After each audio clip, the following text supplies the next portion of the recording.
Hey, everybody. Bob Babbitt here. This is our CAF Heroes of Sport. Every week, I get to chat with some of the world's greatest challenge athletes on the planet. This week is a little different. One of our amazing challenge athletes who's been with us forever and ever, Scout Bassett. We're going to flip the script a little bit. And Scout, coming off of our awesome community challenge weekend, where we raised $3,500,000, she is going to be interviewing me. So, Scout, you're on. Hey, Bob, I'm so excited about this. And I love that we're switching things up a bit because normally you're always the one that's asking the question. So I'm super excited to be able to just get some great insight from you. And as our viewers, or many of them know, you are a co-founder and an amazing storyteller. So I just want to take this opportunity to hear some of those great stories from you. But my first question I wanted to ask is, this year we saw a little bit of a different format, but mostly a completely different venue and location. And I just wanted to get your thoughts on what that felt like for you, both as a participant, fan, but also from a CAF angle. From my perspective, I think we've struggled with La Jolla Cove for a number of years because we never knew if the water quality was going to be good enough to swim. We never knew if you got, that's a real problem. We have athletes who are paralyzed, athletes who are missing limbs. Also, it's very hilly, that whole area. And when we talk being accessible, it made it very difficult because our wheelers couldn't do the run, right? They couldn't do the 10-mile run that was set up because it was too hilly. We had to create a separate course. And we're not about separate. We're about equality and accessibility. So that's, and to be honest, it's funny how during COVID you do things that, you're sort of forced to do. So rather than being in an auditorium for celebration of abilities, we ended up being outdoors at Mission Bay, which I felt was 100 times better.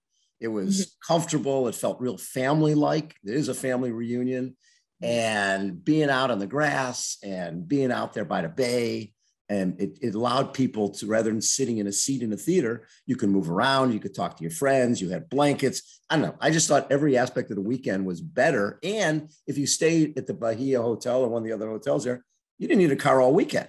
You came over right to the clinics. You were at the Oster or at the running clinic, and there's so many different things happening that you could get to everything without having to drive anywhere. And as you know, transportation, when you're putting people in when people are in wheelchairs and taking the chairs apart, putting them back of a van, it eliminated so much of that. I think everybody loved it.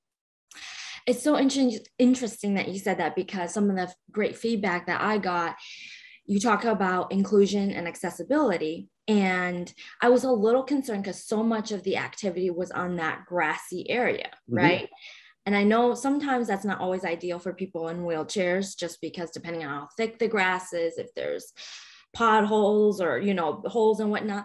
And I asked a couple of the wheelchair athletes, and they said that it wasn't a problem at all, because they said the grass was cut so tight and it was fairly packed down that it wasn't an issue. So I don't know if somebody requested that, but we seem to hit it on the head right there.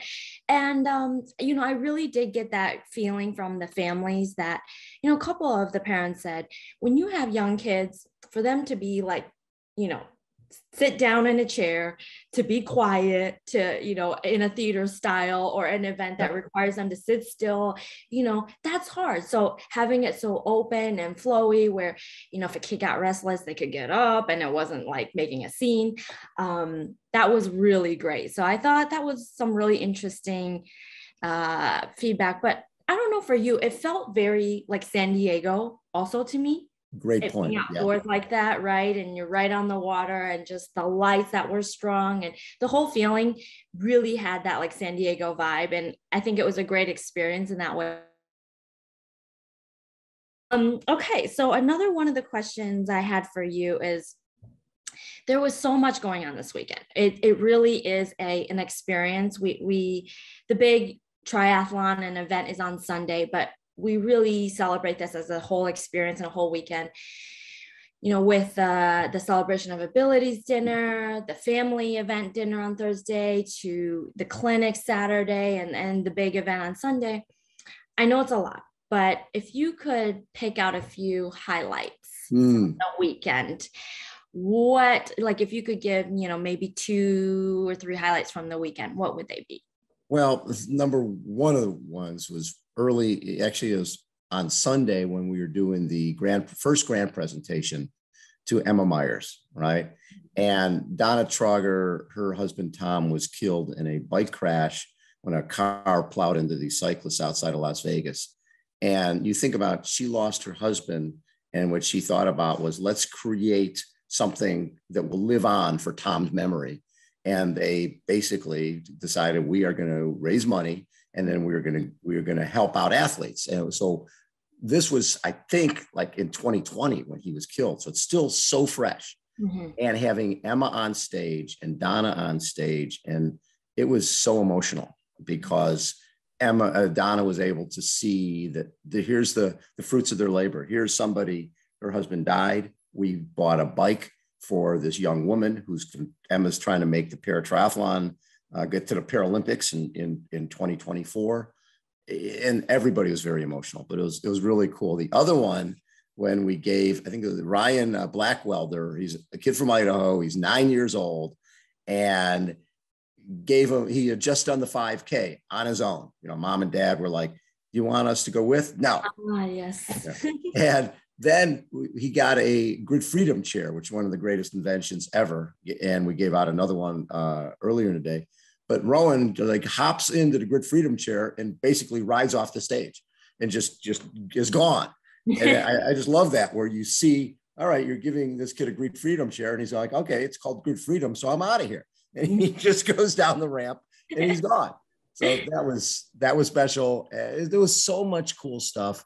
Lauren Parker. Mm-hmm. Lauren Parker and Kendall Gretsch were receiving the Exceptional Athletic Performance Award. And, Lauren lost the gold medal, and you as an athlete would relate to this. She lost the gold by less than a second. Yeah. So that was the first time. And a triathlon is like. Yeah, it's an hour and 6 minutes. And she lost by less than a second. Mm-hmm. And, silver medal is wonderful, but it's not the gold. And we've talked a lot about this, but when you have a classic race like that, it gets played over and over and over again. And it isn't about the disability, and it isn't about the chair. It's two great athletes who want to kick the other person's butt. Yeah. And rivalries are what makes sport great.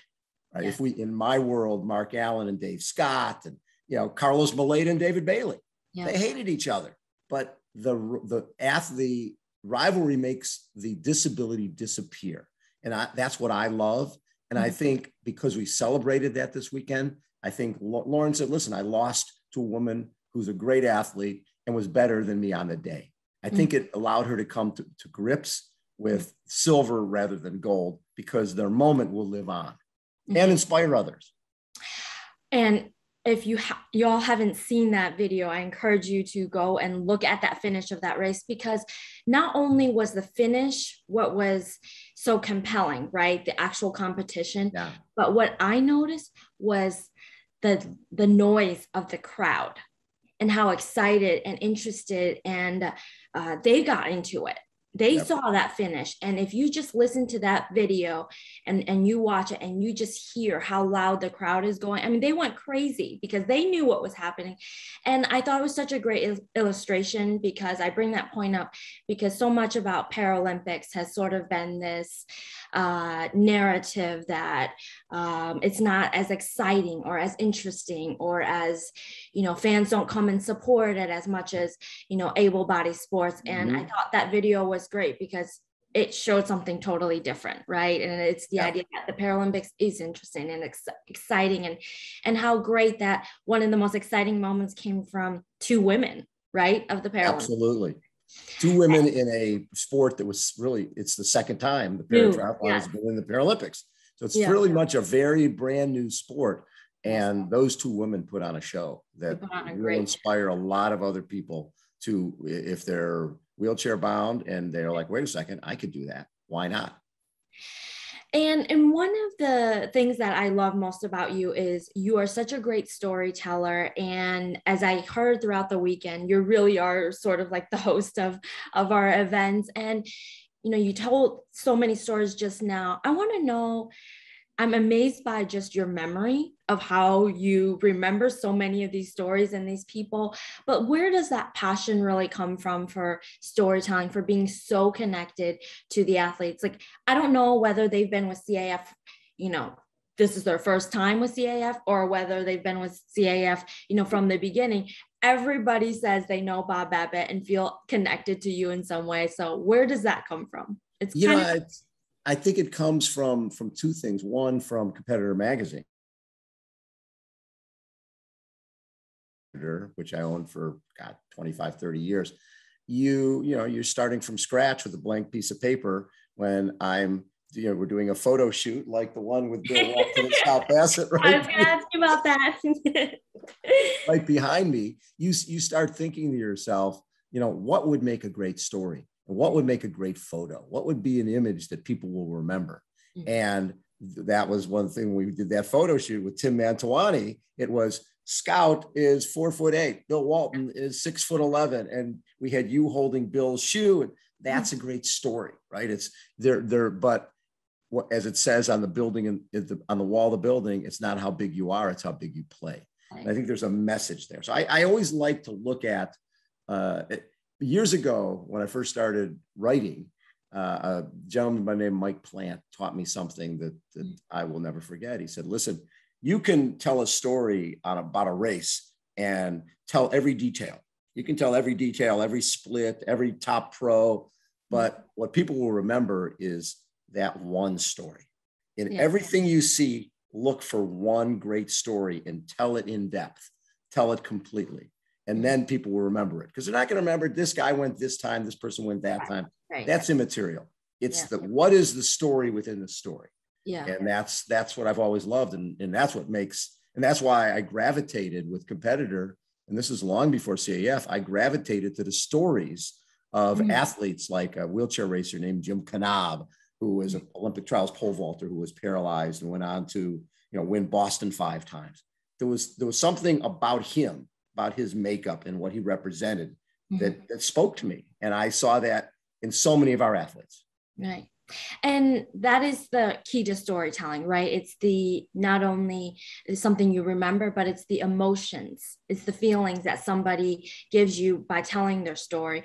And like, as you said, that fact that in hearing somebody's story, as we have this weekend, so many people felt seen and heard in ways that maybe back in their communities, they don't always feel.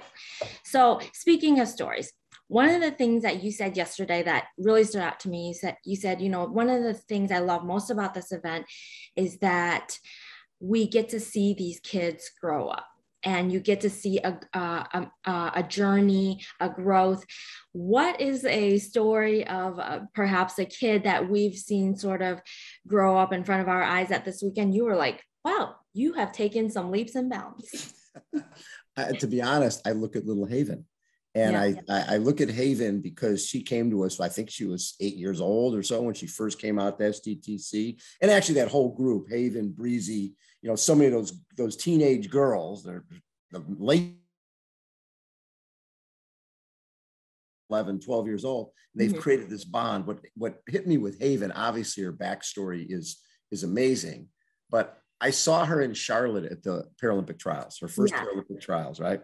And she was the social butterfly, running around and taking selfies and being with all these other people and having a good time. And I was thinking to myself, this is great. It's her first Paralympic trial. She really has very little chance to make the team. But how serious is she about wanting to make this team? And when we interviewed her on Heroes of Sport earlier this year, before the trials, I'm like, this is a different Haven. This is somebody, and you went through this, right? When you first realized, hey, I'm good at track and field. This is fun. Well, at some point, fun becomes, that's my goal.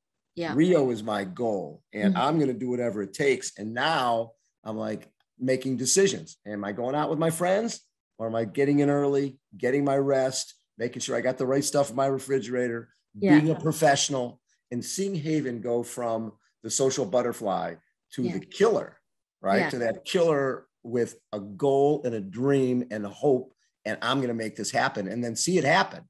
That transformation. I saw that in you. I saw that where you went from, trying to figure out, can I be good at this? I am good at this. Can I be great at this? Can I get to Rio? And then when you went to Rio, that's when you really realized that, okay, the sky is the limit. I can do whatever I want.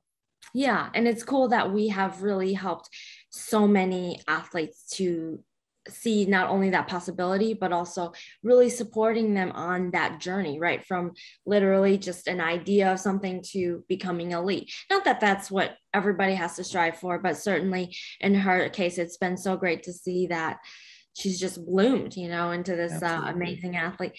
I want to ask you about a story of the last finisher yesterday. I think it was around 3-ish. Yeah, Michael. Tell me more about that. Well, Michael has dwarfism, and we both share a love of racing. Mm-hmm. And seriously, every weekend we're in a transition area somewhere around Southern California. he does every triathlon, and usually I'm the guy doing the sprint, the shorter distance one, and he's the one going, I'm going to do the Olympic. He's doing twice as far as I am all the time. He did the whole race yesterday. His wife is wheelchair bound and is also has dwarfism, and so she was there at the finish to greet him.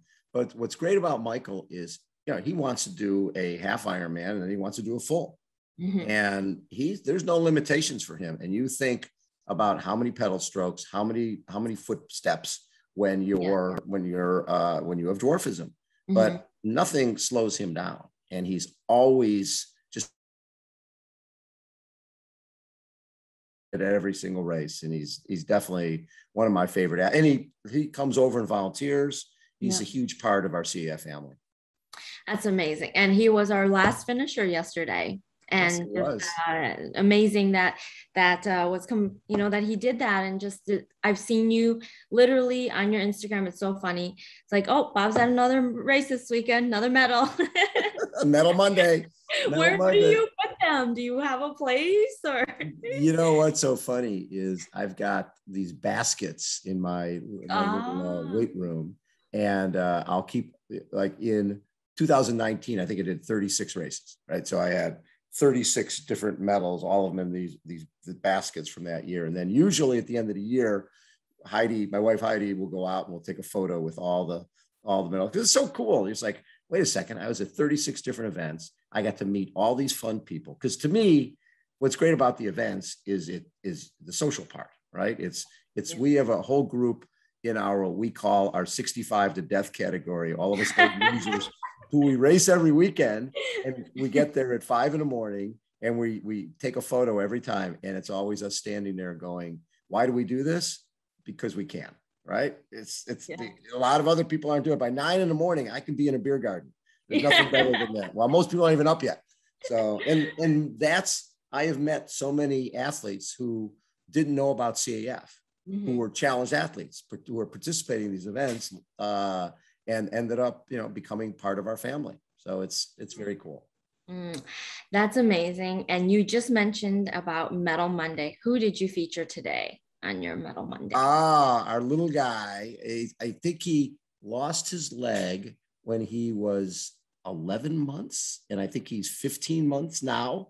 But he did the cutest, right? I mean, everybody was just, he was melting parts everywhere. He came across with his medal and his dad, and he was just standing in front of the stage most of the day, just dancing, right? Just dancing, got his medal on. That medal was never coming off. And then you see little JJ over at the running clinic, and he was that age, like he was like 2 or something, and he had little fire trucks. Remember that? He had like little fire trucks on his feet. Now he's taller. I mean, everybody's taller than me, but they're all these kids who are little ones are just gigantic now. I mean, Cameron Luchas was there, over the weekend. And that's a kid who we knew was, a little peanut next to Rudy and Cody McCaslin. And now he's a grown-up who wants to swim in college. That is great. Well, I have one last question before I'm interested to hear your perspective on this. Obviously, one of my passions is growing the Paralympic movement, and in particular in this country. And I know that's one of yours too. And I'm curious to ask you, as we go into LA 28, having LA hosting their very first Paralympic Games, do you see that a possibility of Paralympic sport, the athletes, the movement becoming as big here in the US as it is in some of the other countries that you've been to? I know you went to London in 2012. Yeah. What do you think that looks like? Or do you think, the idea that there's just so much competition in sports here in the US that maybe that's not possible? I think it is possible. And the reason is you have buy-in from major sponsors, from Toyota and Bridgestone and so many other companies that understand that, one, we want to be on the right side of the mobility movement. We want to make sure that people have accessibility to whatever they want. And number two, they're involved because our athletes, someone like yourself, when you walk outside, people immediately notice you. When you're missing a leg, you're in a wheelchair, you're noticeable. That doesn't go unnoticed by the media and by advertisers. Our athletes stand for something. Our athletes and then the community, the advertising community, the marketing community, they get it. So I think 2028, Paris is going to be huge. Yeah. Paris is going to be gigantic for the sport just because it's Paris, and it's going to be, hopefully we won't be dealing with COVID. We'll have full stadiums. I think people learned from the last couple of Paralympics that Paralympics plays well on television. We get really good numbers, right?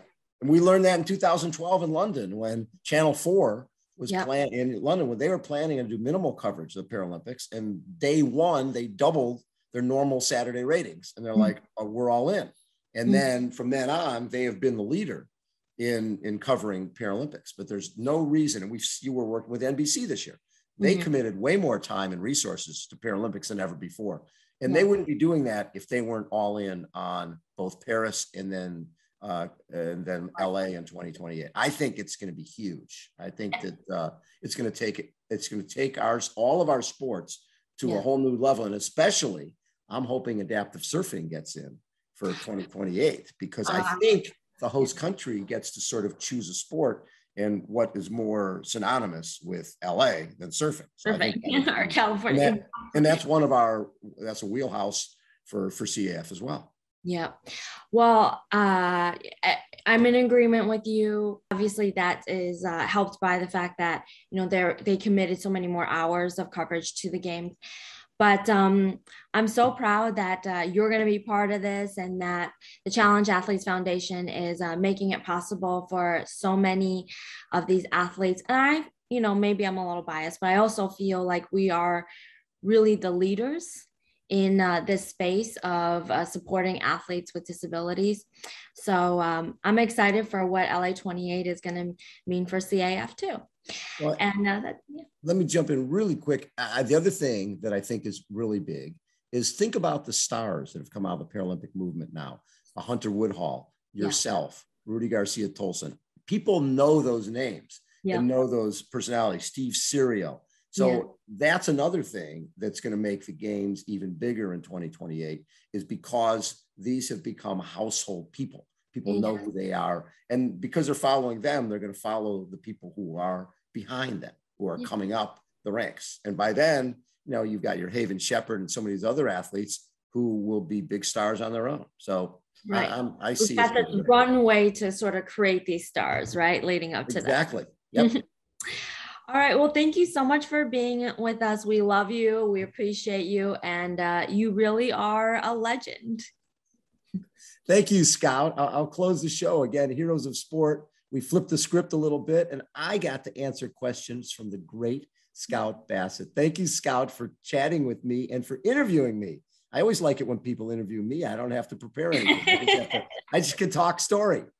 Again, Heroes of Sport. My name is Bob Babbitt. Scout Bassett has been our host today, and we'll catch you next time.